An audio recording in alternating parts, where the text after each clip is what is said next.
All right, guys. I'm here with Luis Villaseñor you're in Mexico City, right? In Mexico City. And Yes.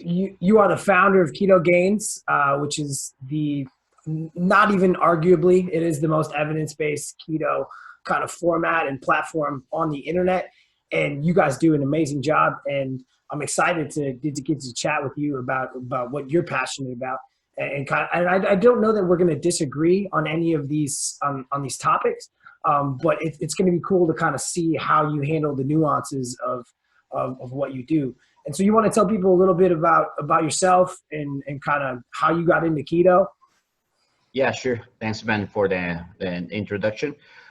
So yes, I'm the founder of KetoGains, which is we call an evidence-based protocol that specializes in low carb to help people improve their body composition and by proxy their health. It started very much as a passion project, but since a few years ago, we became a company and we employ over 20 persons worldwide. And we are a team of doctors, nutritionists, dietitians, we even have a dentist that are passionate about fitness and helping people achieve these goals, right? So we do suggest a ketogenic diet protocol for most of our clients, but we are not the classic people that tend to say or think that keto is the answer to everything. What we do with a lot of our clients is strive for, I think we call metabolic flexibility, and it's based on nutrient density. So we don't suggest the classic keto approach where everything is high fat, or we use, for example, we don't use percentages as what normally people or how people define a ketogenic diet. This has its pros and cons. The main con is that we are not very welcome in the traditional keto community because we don't do real keto, as they tend to say. But we let results speak for ourselves. Like we're coaching the past 4 years for a little more than 10,000 people directly via direct coaching or group coaching, and indirectly I would be saying that just our Facebook group has over 114 people, and the Reddit group about 114,000. Yeah, 140,000. And I'm a big influencer of the main, let's say that I helped build the main keto Reddit board, which is about 1 million subscribers now. Like I refined the fact, I try to make it as evidence-based as possible, but it's very hard to go against the waves. So what happens here is that lots of people have a very basic understanding of what a ketogenic diet is. And so they tend to follow a lot of classic errors that I call, which impede them to actually get the best results possible. And this is why keto has so many people that are against it. And it's very much like with any diet. If you do it properly and with a certain objective, you can get great results. If you do it just because it's in fashion and are looking for a quick fix, it becomes a fad diet, right? For example, when I started keto, and that was almost 20 years ago, so it's not that it's a new diet right now, it's more so it's in fashion. But when I started it, really there was not so much information available. I had to go and dig through actual books of nutrition in college.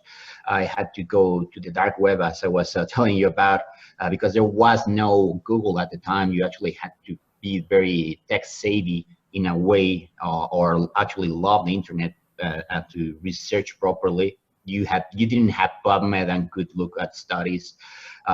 Mostly they were all anecdotes, and you had to actually speak to bodybuilders. In my case, I learned a lot from Lyle McDonald at the time and his books, and when he was writing on these bulletin boards. And so what I did, because in my case I'm very curious, I tried to refine the basis of a ketogenic diet, but apply it to body recomposition to get like the best results possible within a ketogenic or low carb context, but also not fall prey to a lot of the negatives that this diet, when done improperly, may have. So I was talking before about percentages, for example. When you ask people what is a ketogenic diet, and even people that may be a little bit more in the known of nutrition, everybody refers to the diet as a diet that is high fat, moderate to low protein, and very low in carbohydrates. And they start to spew out percentages. It has to be a 70% by energy, 70% intake of fat, 20 to 25% protein, and 5% carbs. And so, okay, if you are into nutrition, you may understand, for example, that these percentages are based on energy. If you are a layperson, you may get confused whether these numbers come from calories or from actual grams. So then you have people thinking that if they maintain this ratio, it doesn't matter how much they eat, they are still ketogenic. And they can be ketogenic, but they forget or don't grasp, because maybe they have been lied to, or the diet has been oversimplified or romanticized, that calories don't matter, which is totally false. Calories do matter even on keto. So you can gain weight. I gain weight on keto. You can gain muscle, of course, if you do it properly, and you can get fat on keto if you eat whatever, even if you maintain the ketogenic diet ratios and you have your insulin levels low, because probably you're eating a diet of 8,000 calories or 5,000, where even if you maintain the ratios, you are eating, of course, much more calories than your body can expel. And then also, even if you're at 5% of carbs, you could be probably eating 150 grams of carbs, depending on the amount of calories, right? So what I started doing is, okay, reconciling the science, the context, and also common sense. So we apply a ketogenic point of view, mix a little bit with paleo, Whole30, as to put it in ways that people can understand. But with the idea of helping people mainly change their habits, gain health, and of course body composition, and we also tend to look at preferences of the person. If the person doesn't like to eat a ketogenic diet, there's no sense to put them in a ketogenic diet. They already lean, probably, and they're very performance oriented. They do lots of exercise. Maybe a ketogenic diet in the broad sense, or the basic ketogenic diet, may not be the best for them. It may not be able to support their training. So there are some modifications you can do to the diet that they can still be sort of ketogenic, or using fat as their main source of fuel. But here's something to consider, and this is something people always forget. They start to do X diet, let's call it the ketogenic diet, for the purpose of, okay, losing weight. And then over time, they join this sort of cult mentality where what matters is being in ketosis. And they forgot what they got into in the first place, which was to lose fat, to get results.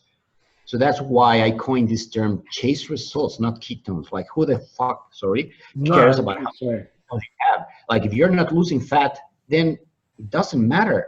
Or if you started to do the diet to improve body composition and you are losing muscle, not training properly, then stop doing the diet. Like, okay, give the diet time, do it properly, and then you can decide whether the diet is for you or not. Like, it's also the other side of the coin. A lot of people speak very bad about a ketogenic diet. No, it's the worst diet you can do. It's a starvation diet. You're gonna lose all your muscle, blah, blah, blah. Okay, have you done it? No, but it's the worst thing ever.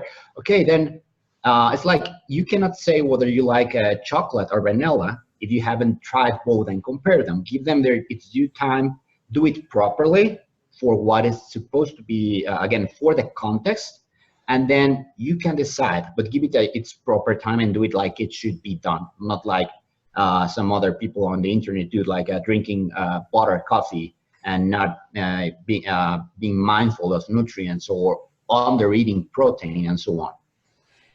Yeah, I love it. I did keto. I had the same thing. So I naturally gravitate towards carbohydrates. And I don't think I could ever be keto long term just because my wife it would like, so that's kind of what if we think about what are the benefits of keto. Well, it seems to have this appetite suppressing effect, which is great if you're trying to lose weight. Fantastic. It's very rigid.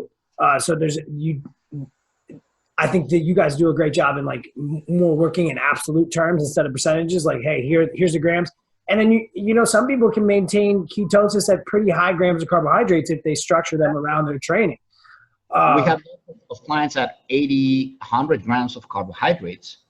And first, I don't give a damn if they're in ketosis or not. Like, what I prefer is that they can maintain the diet, that they like what they are eating, and that their performance or whatever is not suffering, right? But in some cases where we actually have checked, they are in a state again of mild ketosis, or we refer to what I hate this the classic curve that Vinny and Pollock did, explaining the how deep you are in ketosis, because it's widely misunderstood. But again, going by it because it's the only reference we have, lots of people are in mild nutritional ketosis, which starts at about 5 millimoles, 0.5 millimoles, sorry, and they are eating 80 or 100 grams of carbohydrates a day, and they are in ketosis when checking by blood. So the three biggest things that I have from a sports performance standpoint, or from most of the people listening to this are probably coaches. So they might be working with general population. And I think ketogenic is an extremely viable tool for pretty much anyone if you do it correctly. But I think the downside, when we think of, I love that you were like self-identifying the downsides of your protocol. Like, can we look at our own confirmation bias? And to me, the positive and a negative is an appetite suppressant. Right. So if someone has to, if you're a trained athlete, if you have a lot of muscle mass, one of the prerequisites is probably being in a slight excess of calories over a long duration. Right. And so if you don't, so for me personally, it's hard even for me to gain weight if I have access to cookies and, you know, all these hyper palatable items. Whereas if you took those all away from me and I could probably do it, but it would take a ton of cognitive oversight, and that I would have to track a ton of stuff to get, you know, 3,800 calories in the form of, you know, avocados and things like that. And so that to me would be a negative for how do you guys combat that? Because I know you've had success with muscle gain in fairly advanced physiques. Yeah, basically you just said it. Like people, like, here's something funny, but people come to us and one of the first questions I ask them is, okay, so you want to do a ketogenic diet? Like, a lot of people assume that we only treat people with ketogenic diets, and the reality is no, it may not be for everybody. Like, yeah, lots of people come to us because they want to improve their body composition, and lots are in their mid 40s or 50s. And so a ketogenic diet may be proper for people whose main goal is to improve body composition, to lose body fat, and that they may have a higher degree of insulin resistance or a mild start of insulin resistance. And also they may have a problem with overeating, right? And the actual process that we do with our clients is first normalize them or stabilize them in a certain weight, then while building muscle, which improves insulin sensitivity, of course, and gradually start increasing carbohydrates. We have clients that started at over 200 pounds, and now they are at about 160. I'm speaking of a female client, and she started at 20 grams of carbs, and now she's eating 120. But this is a process that takes years, right? And now if you look at her, she has the body of a CrossFit enthusiast, you know, wide arms, abs, and so on, but she was quite overweight. It's a process that takes time and a change of habits and so on. People that are very thin, that are the classic hard gainers, probably those people may not fare very well on a ketogenic diet. The same reason why they may not fare well, probably even on a paleo diet, because of the amount of food that they have to eat. Like it's a classic example of Michael Phelps and many Olympic athletes where you actually see them on competition day or when they are to perform their best, and they're eating crap meal. They're eating cookies and they're eating chips and so on, and ice cream, and people think that that's how they are supposed to eat. And no, the reason is that they are eating that way because there's only that's the only way they can cram so many calories within a certain time, because they're focused on performance at the moment. Probably normally they don't eat like that. Probably they eat 2,000 calories less, and probably they eat more what people tend to refer to a clean diet, more veggies and so on and so forth. But you know this very well. Even though calories are calories and macros are macros, it's not the same whether you eat that from whole food versus if you eat that from processed food. The amount of time that your body is going to spend digesting that, the actual availability of nutrients, it's going to be a bit different depending on the origin of the food. So there's everything has to be looked within a certain context. If you want to cram as much calories as possible within a certain time frame, probably you're going to do a little bit better by introducing some, of course, higher carbs foods, even food that is not traditionally clean, ice cream, even chocolate, candy, whatever, a donut, because that's what your personal context needs. On the other side is someone who wants to lose weight, who has maybe a slower metabolism, problem with certain kinds of foods. Then you're better off making the diet bland in a way, but very nutrient dense, very filling, slow digesting, so on and so forth, so that you can trick them into eating less calories, more nutrients, and in a way, again, help them manage a caloric deficit. So you kind of, when you get to this advanced body composition kind of area, then we're both going to kind of use whatever we can that's going to work. Like Exactly. that's a nuanced problem. I know I have to get you in excess of calories. I'm going to do whatever I have to do that, and then kind of fill in my other bumpers, as you will, like fill in everything else. They have to eat like 1.8 grams per kilo of protein. They have to make sure they're doing all these other things. And Exactly. then maintaining and progressing overload from a training volume standpoint. Those are probably the biggest things. Depending on the training, of course, what the person is actually following or wants to do. And then from a general population sense, the thing I don't worry about this, but the thing that gets me about keto is I see a lot of people doing like social cyclical keto, and that because it's rigid, right? It is by its nature, like the Whole30 is also rigid. So you're stacking rigidities on rigidities. And so whenever I tell people not to think about a pink elephant, they think about a pink elephant. And so whenever you take something valuable away from someone, that value inherently increases. And so have you found that, how do you deal with that aspect of kind of cheating? So here's the deal. I don't know, you actually practice and coach clients from what I understand, right? Okay. So we've been coaching clients for over 10 years. And when you start coaching, you think, okay, so this is fairly easy. You just tell people what to do and what to eat, and they follow and they get results. Like if it was really like that, I don't think that there'd be so many coaches and trainers out there. The trick is to actually make people do things. And you're saying if everyone listened to you, we wouldn't need as many trainers and coaches. Yeah, exactly. Because again, it's like just eat this, do that, and voila, right? Everybody gets results. Like try putting someone on a PSMF diet. On paper, it sounds amazing. After 4 days, everybody quits. Like you have this very big group. Protein sparing modified fast for the. Yeah, exactly. You have this huge group on Facebook that it's about the PSMF diet. I very seldomly see success stories, but it's a very big group. Like, and I know from experience that it's a gruesome diet. It's boring. It's bland. It makes you anxious. So if you can last more than 1 week without binging, because that's what a lot of people that are not trained to understand, they start a crash diet because it's a crash diet, and because they don't have the foundations and they don't have the habits nor the mental preparation to endure these certain kinds of protocols, they fail miserably and they gain it all back and more.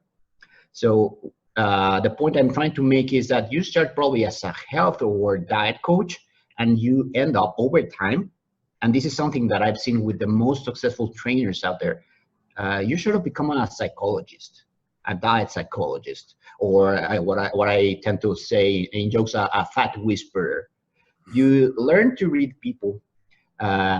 You start to understand their needs and wants, and you have to go in their shoes and see what their actual difficulties are, and so that you can. It's not saying things to anybody. It's how you say them or how you make them be aware of what their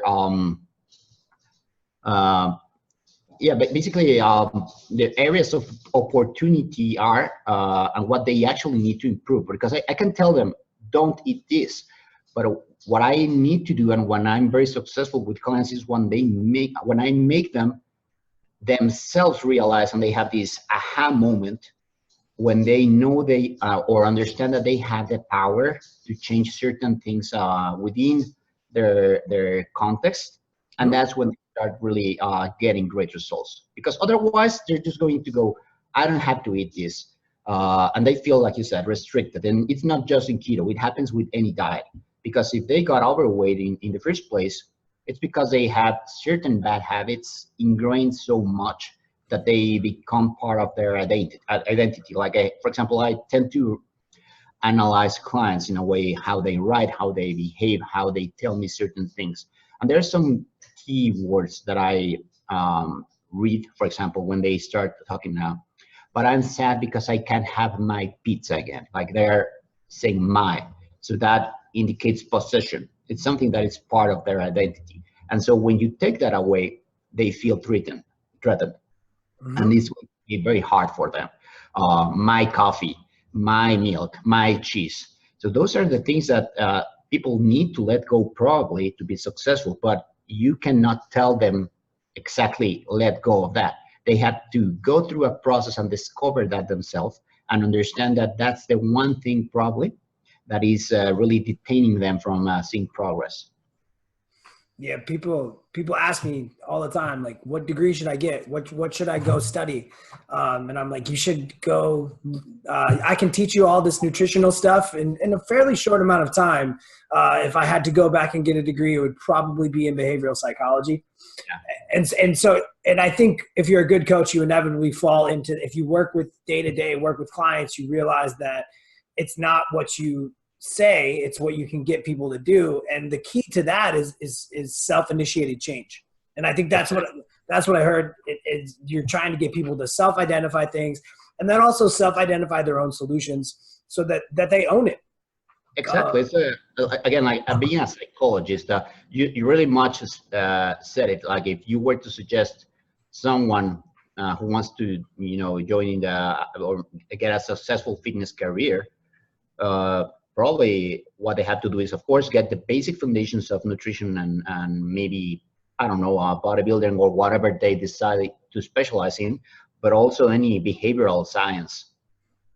Yeah, I 100% agree. So what you're not using some kind of hammer to prevent cheating. You're using sound, scientific, behavioral psychology, motivational interviewing practices to try to change people's habits so that they don't self-identify with eating cake. Like, that is not part of their identity. And if they do eat cake, then they don't catastrophize and think that it's the end of the world, and they move back. They move on. Okay, awesome. So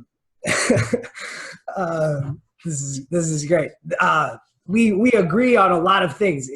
If I had to talk, and I'm sure you get this too. Do you ever have to do interviews with like the keto people holding pitchforks and it doesn't go very well?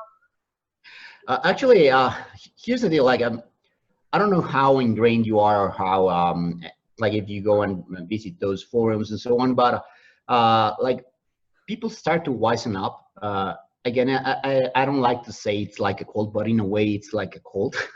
In a way, it happens again with paleo or vegan or happens with anything. Yeah, people go into a diet. It sort of works for them. They identify with the diet, and so it becomes part of their identity. So they become very defensive.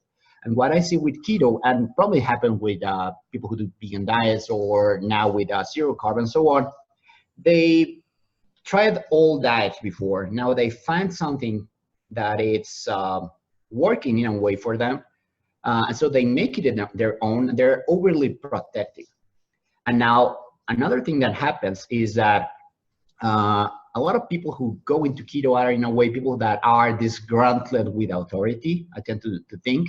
So they try to find their way or their explanation, because all their way they've been told you have to eat less and move more. So they've been cast into this self-perception of they are the fat people, or the, in a way, they've been shunned upon, right? And now they discovered something that goes against authority. And now, you know, it's a classic Dunning and Kruger effect, like, no, calories don't count. I have to eat all the fat, and all my life they told me eggs are bad and fat is bad. And now I'm eating eggs and fat, and I'm getting healthier, and I'm losing weight. So the authority is wrong. The government is the devil, etc. Right?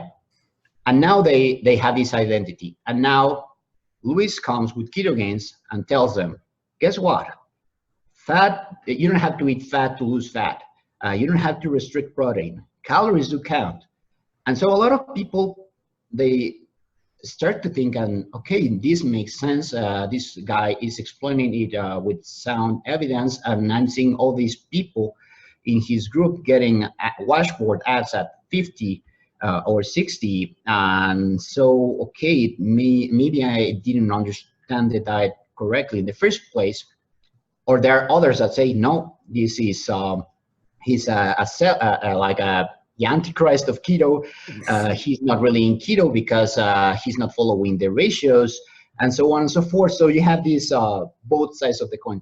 There are some people understand it, some people are very defensive, because you cannot change your mind twice, right? They already changed their mind once. It's very hard for humans to be told they are wrong. I don't know. Let me put it in another example. No, they hate it. If you, the worst thing that you can do to someone is tell them if they identify with something, the worst thing that you can do is attack their identity. Exactly, but they already changed their mind once. They changed from traditional dieting keto, and now you're telling them that what the version they're doing of keto is wrong. So for them, it's okay. Nobody can change so much, right? And a very good example for people that may not understand this very well because they are not into keto or so on, like now with the anti-BCAA craze, right? 10 years ago, everybody was chugging BCAAs. Right now, a lot of people still do. And now you tell them, okay, some studies suggest that if you use branched chain amino acids, it may not be the best, probably because it may actually lower muscle protein synthesis. Exactly. Like, just for people that haven't heard of this, what BCAAs do is mainly leucine. Leucine, it triggers muscle synthesis response. Basically, it tells your body to start building muscle or to initiate the process. So what people got, okay, is I ingest BCAAs, I'm going to start building muscle or probably maintain. Great. If you just stay with this, it makes sense. What people forgot is that it's just a signal. It's like if you go into, you have a factory, you have this machine to make things, and you turn it on, but you don't put any materials in. Okay, that's what leucine does, and that's what BCAAs do. They turn the machine on, but you didn't put the rest of the amino acids in. You didn't put the materials. So you're just wasting energy, and you are degrading the machinery. So in a way, it can be counterproductive. There are some people that, some studies that support the notion that you may even lose muscle or not grow at all if you're just chugging BCAAs without the rest of the protein, without the rest of the amino acids. Yeah, exactly. You just need the break the natural balance of the amino acids, right? So when you explain or tell people, really, you should not be using BCAAs, don't waste your money. Instead of saying, okay, thank you, you saved me $30 a month, they get angry at you. It's like they tend to view it as, you're telling me I'm dumb because I'm buying amino acids, where the message is, don't waste your money on an unnecessary supplement. Just eat drink a whey shake, or eat a chicken breast, or whatever you want that has protein, and you're gonna get the results you want instead of using this snake oil. I agree. And so when you were talking originally about this idea of talking with people and tripping, essentially you're trying to put out such good content that these people who are, you know, deeply ingrained into the keto identity, that they have a chance to trip on the truth. Because that's the only way that I've found to, if you are a staunch vegan, if you have this teddy bear of a diet like that and you're gripping it so hard, the only way that I've found to get people to loosen that grip and to start to see contextually is to have them trip on the truth. Because that doesn't kind of go after their identity. It's not cutting at them as a person. What I tend to tell a lot of them is what we were saying a few minutes ago is like, okay, you got into the diet to lose weight. So how is that going? I haven't lost in 3 months. Mm-hmm. Okay, so let's think about that. Why are you not losing weight? Because a lot of people really go, and it's probably because I'm eating too many carbs, too much protein, or I'm not eating enough fat. And you have people eating about 400 calories worth of these ratios. They are overly restricting protein. I have female clients that came from another coach. We're eating an adult female 30 to 40 grams of protein a day.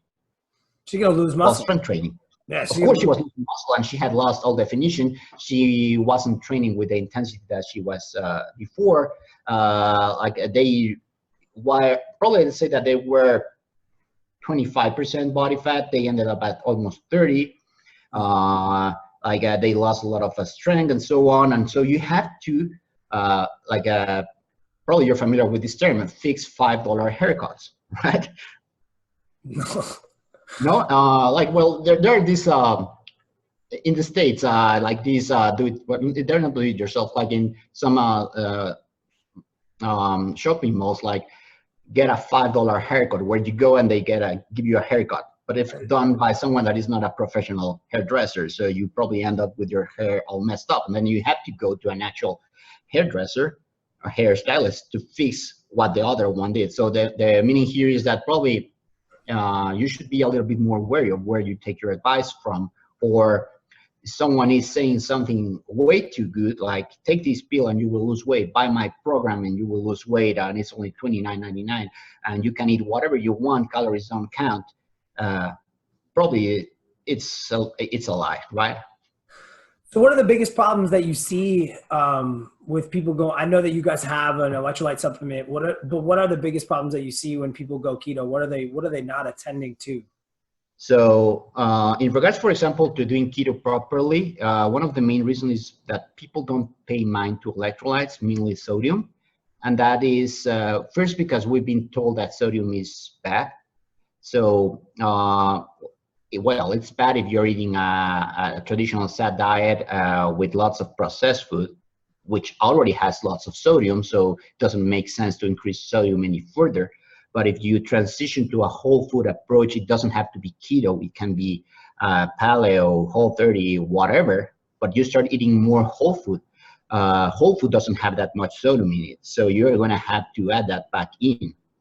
So that's one of the reasons. Of course, electrolyte balance, not only sodium, but also potassium are very important. When you drop insulin, you're going to lose more electrolytes through your urine initially, right? That's especially important in keto, but also may happen on paleo. And keto is very noticeable because because of the insulin is being lowered, it becomes a sort of diuretic diet at the beginning. And you have this saying that start peeing like a racehorse, very much like diabetics, right? So you are flushing all those electrolytes in and also losing a lot of muscle glycogen, which also tends to store some electrolytes. So that's why it's very important on the start of a ketogenic diet. It may be less noticeable on people that already come from a semi-whole food diet, but on people that do the jump from traditional super processed type diet to keto, it's going to be harsh. So that's one of the main things that people have to be wary of. The second is protein restriction.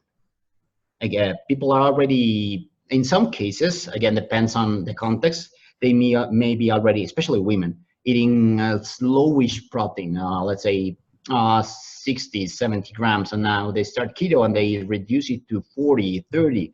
I've seen cases where they're doing keto plus fasting, and then, worried because of this extra information they're getting from everywhere, and now they want to also do promote autophagy and reduce mTOR signaling and so on, and then again eating 30 grams of protein, which is inconceivable for an adult female, right? So Another what do you thing, keep protein at? What are you guys at, like 1.6, 1.8? like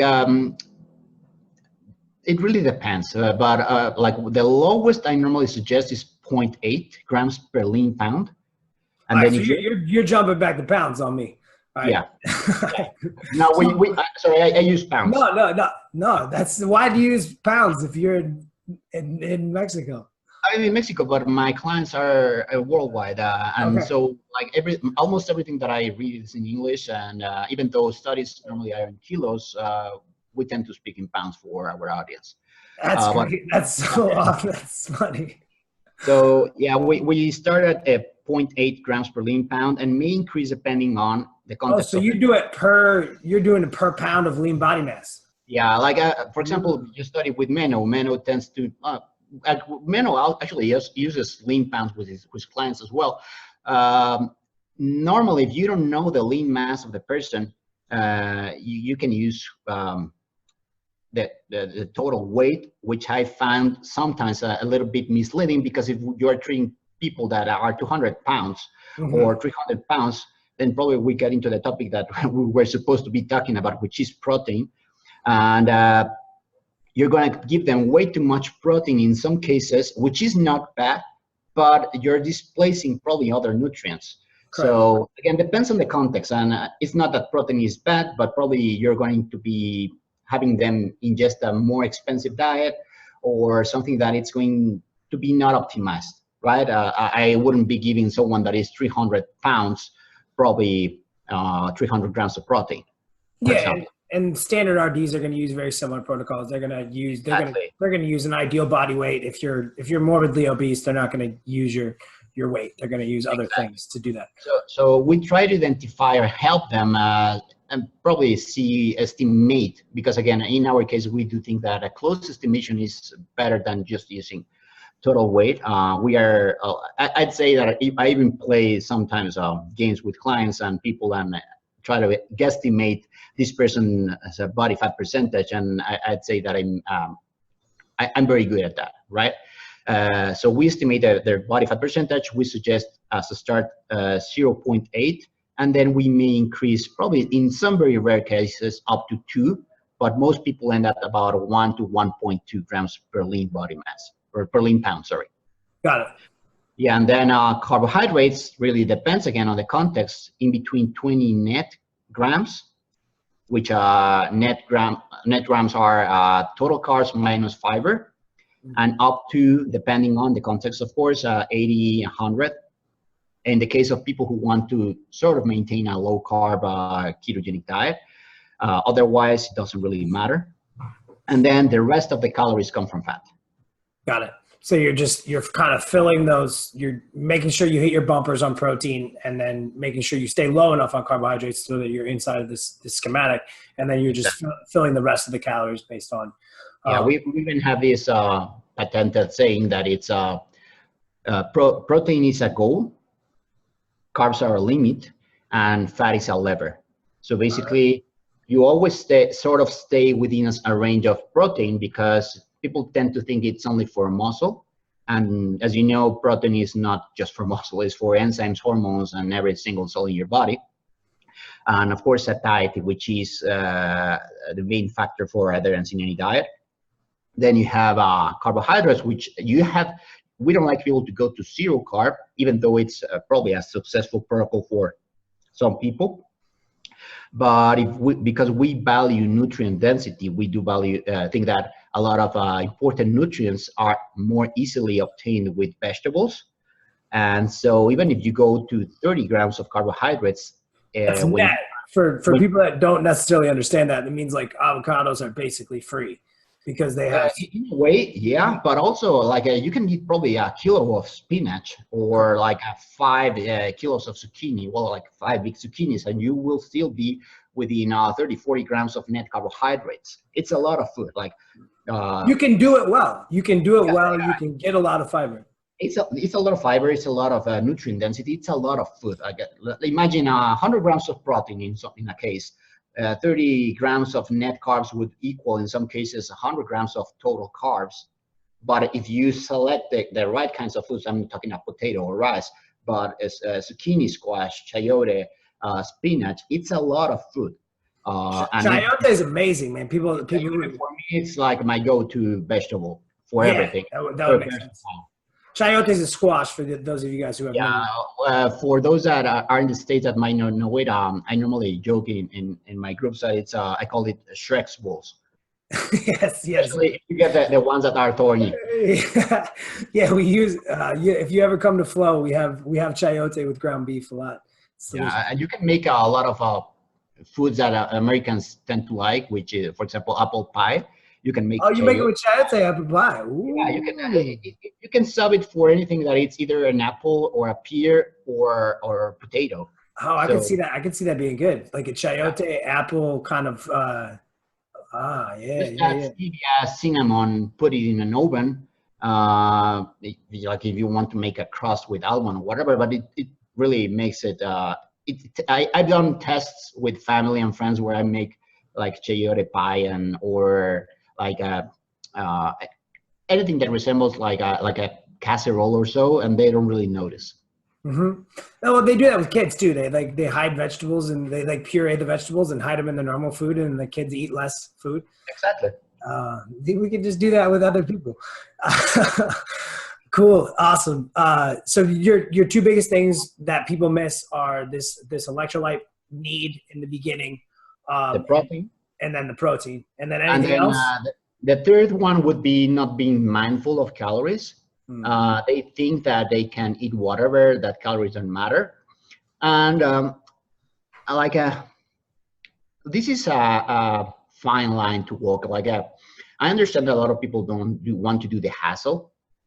And of course, if you are paying us for coaching, lots of people will have to count calories, right? Because we teach them how to do it properly, to not really be to not get fatigued by this, but it's a habit that you have to build up to a certain point. There comes a time where you can learn to eat intuitively, and that's something that I practice a lot.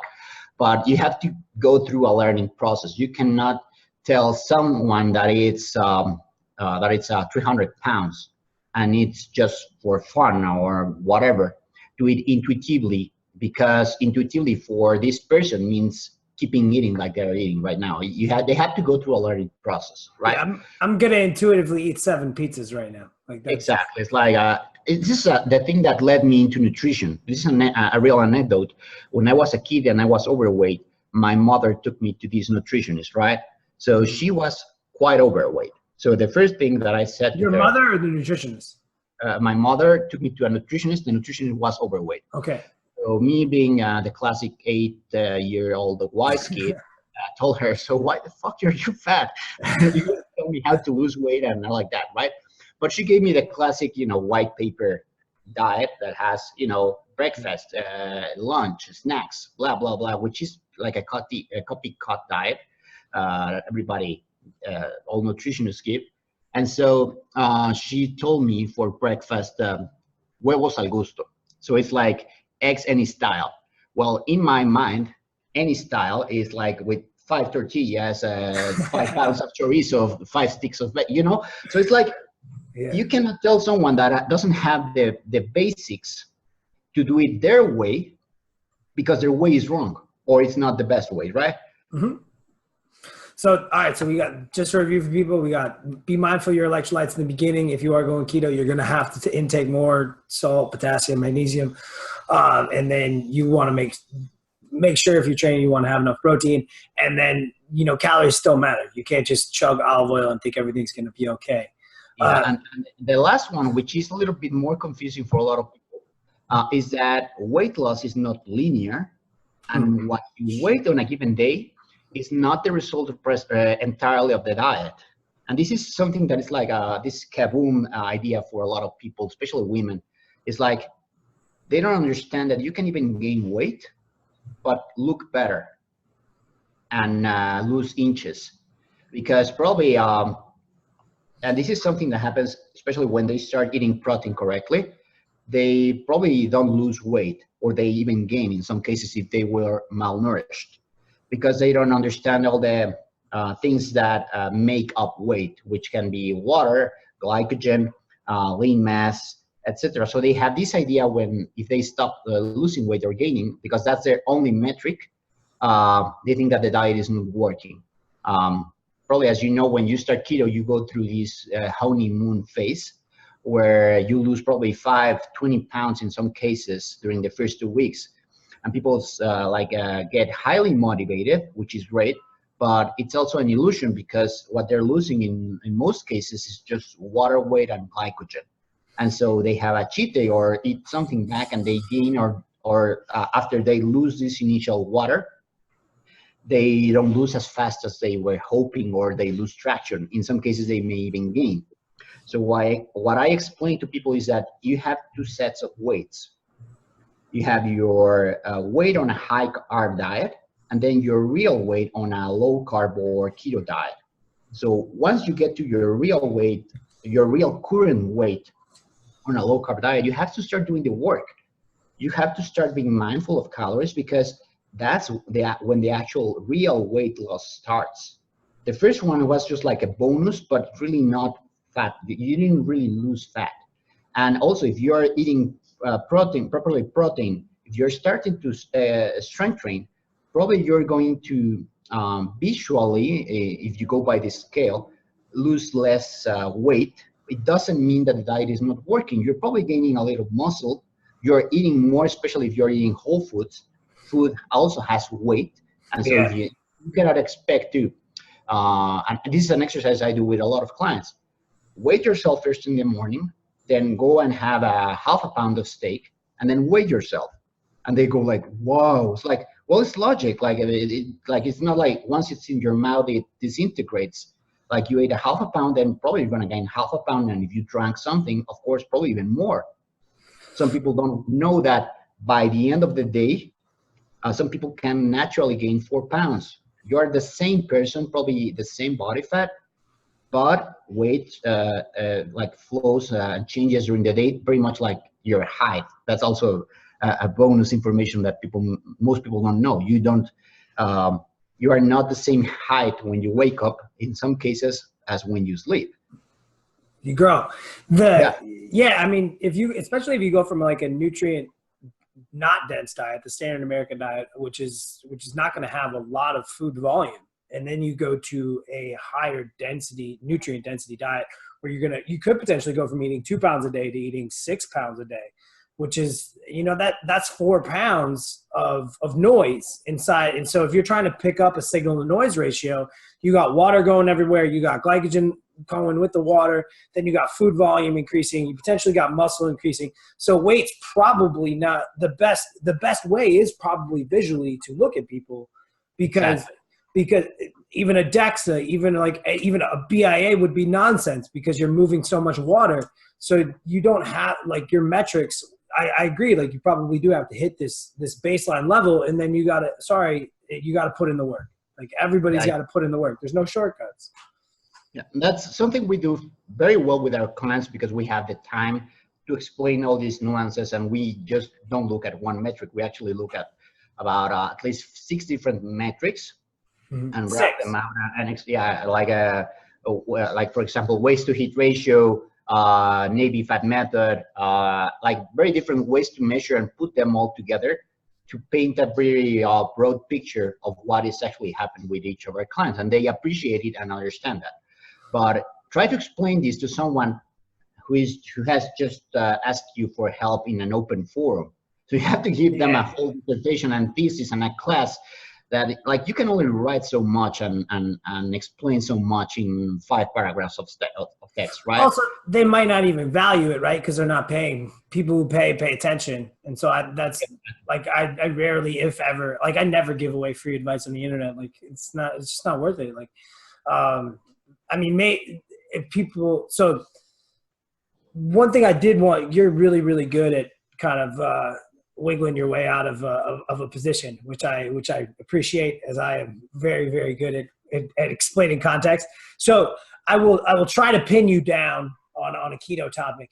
So you mentioned metabolic flexibility in the beginning. So we have this idea of metabolic flexibility is that you can burn fats while fasted, or burn them or oxidize them at maybe a VO2 max under 65.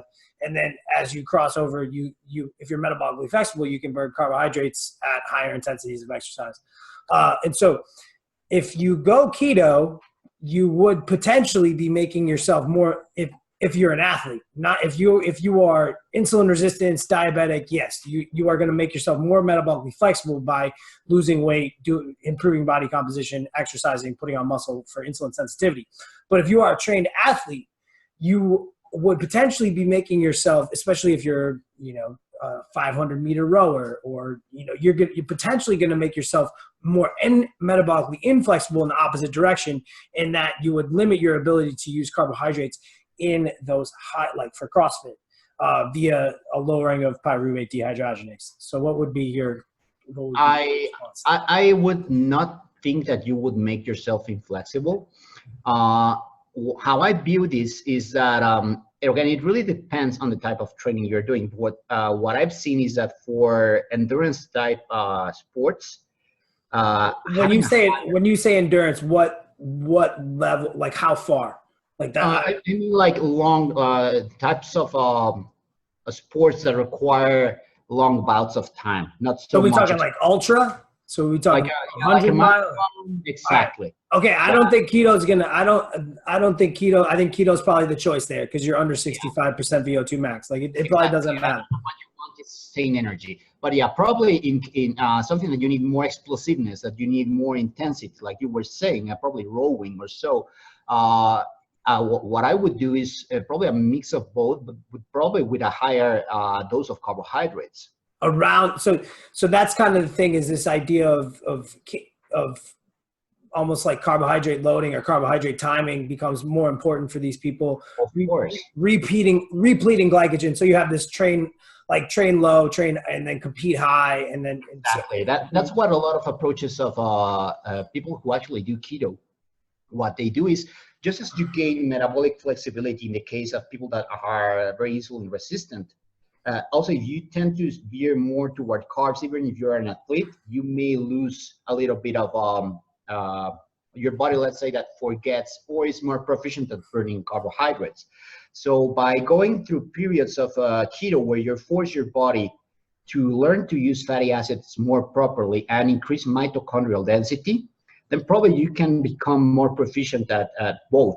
Like you're not like insulin sensitivity in a way for athletes. You really never lose the ability to burn carbs. That's how normally it says. It said the preferred source of fuel for the body, right? Because it's very easily metabolized. Well, you knock down enzymes. Like within 3 to 4 days of going keto, you will knock down the enzymes that run that anaerobic metabolism. So you will limit your ability very easily. Like it's you'll regain them quickly. You'll exactly. regain them quickly. What I'm saying is, but for example, the actual process to building to increase mitochondrial density is very slow. So what I've seen is people that do, like you were saying, train low and compete high. You train low, you introduce a lower amount of carbohydrates, higher amounts of fat, so you prepare your body, you prime it, even in case you've lost it or never had it, increase the ability to use fatty acids as fuel. Yeah, and then use carbs as to regain enzyme use and to improve your performance prior or during the race, right? Like the idea is not to become shifted into just one direction. The idea is to probably increase, if you see any use of it, mitochondrial density, which I do think it's very valuable.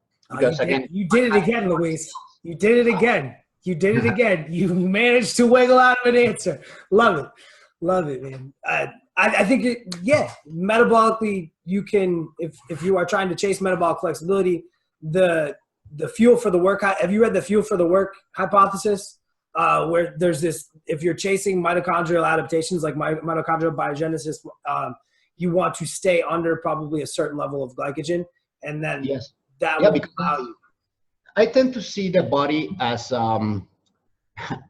it's a weird analogy, probably because I'm a child of the 80s and I grew up playing video games, but I see glycogen and fat and protein as like in these video games where you have different health levels, right? So you have your health, then you have your mana, and then you may have like a special ability, right?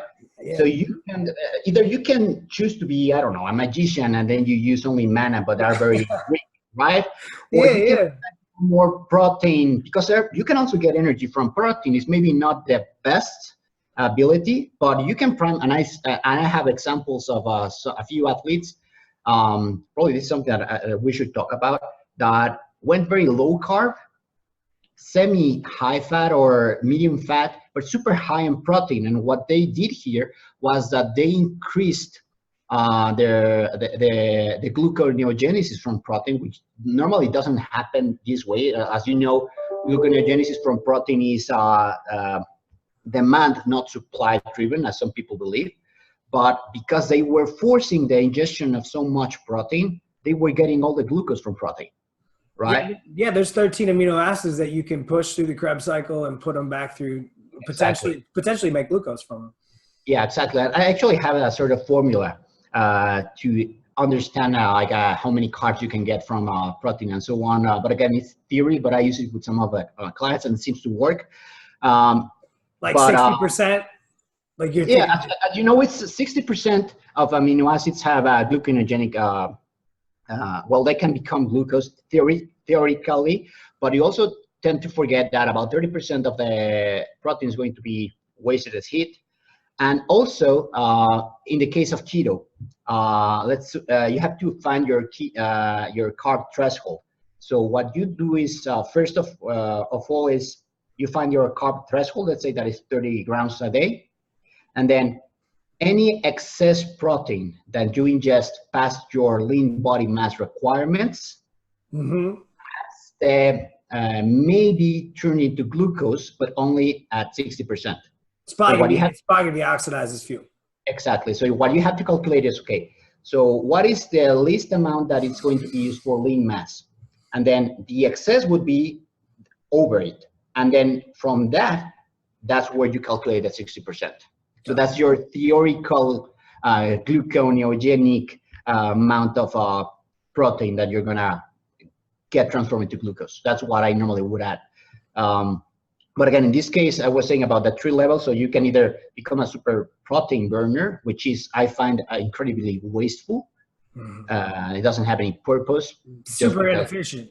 Yeah, you just want to burn protein because, well, that's your choice. Like in this case of this person, she was eating like a 5, I'm not kidding you, I could not believe it, but like she was having breakfast with 5 eggs and so on, a big meal with probably a pound of meat, and at night she was having like 6 cans of tuna. It's like, what the hell?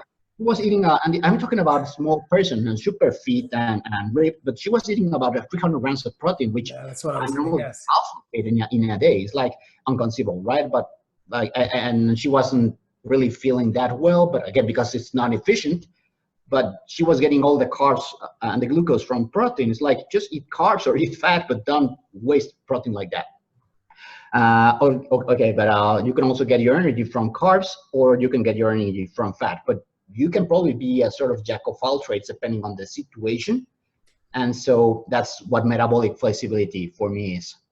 I love it. Yeah, I think that there's probably a benefit to having, periodizing nutrition, having a sound approach, and like, especially if you are kind of trying to use both of these fuel sources. If you are a CrossFitter, I think if you are like a pure anaerobic animal, like then it just becomes like this. Then I think the science we probably need to put it on the back burner a little bit. Like if you want to get really good at like running an 800 meter, like we cannot really predict your performance. Like we just, because have you read Endure by Alex Hutchinson? No. So good, because it's like how much we don't know about fatigue, especially like that fatigue process. Not necessarily muscular fatigue. We know a lot. We know what's going on there, but like that ability to resist perceived exertion. So like that's like how people get insane PRs on like a 400 for no reason. They'll like get like a 10% PR and they don't even know why. It's like, and so we don't have one of the big reasons for, and this is a complete offshoot, is that you probably just have to lower your brain's perceived RPE. So if you lower your brain's how hard we kind of see this with strength training. In the beginning, people think strength training is so hard, and then at the like they just have this. They even have this picture in their mind of how it's going to be hard.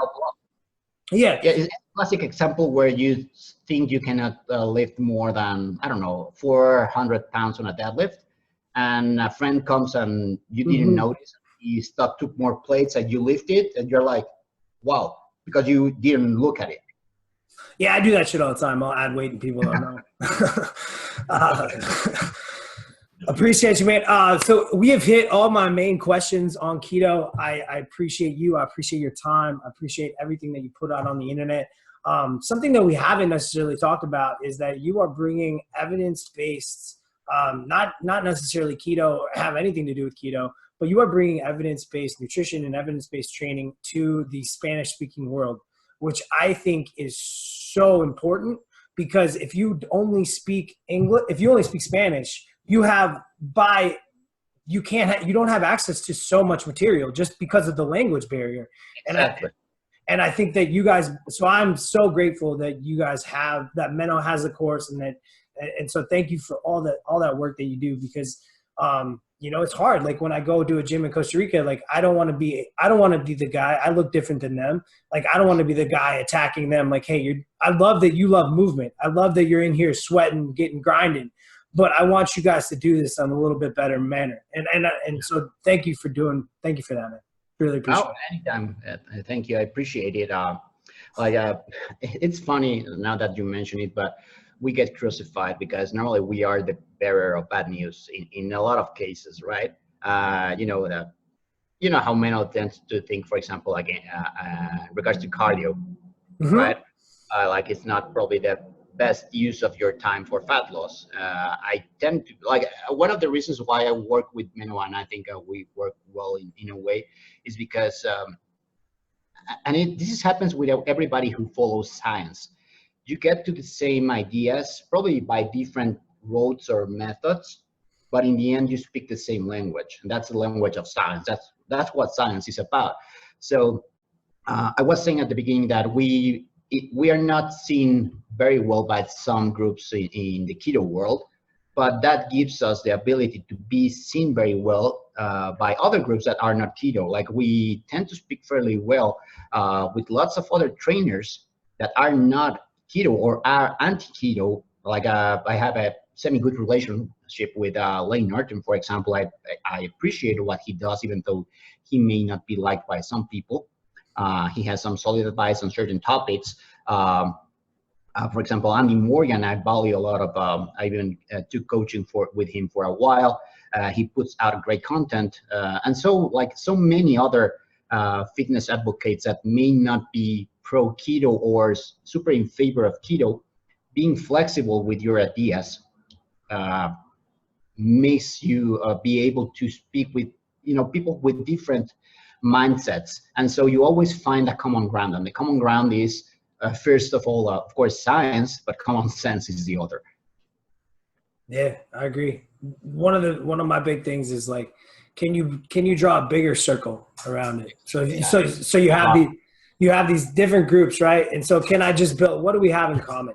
I'm always looking for commonalities, and so one thing I will say about the Spanish-speaking world.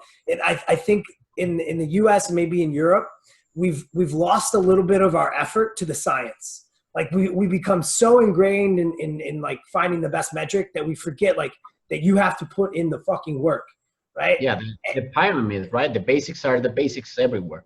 And it seems and it's really refreshing.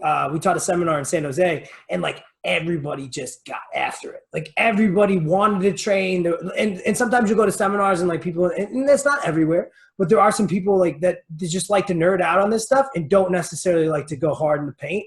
And so I appreciate you. I know that you go. I know that you lift. So thank you, Luis, for all your time. And if people want to hear more about you, KetoGains, anywhere else.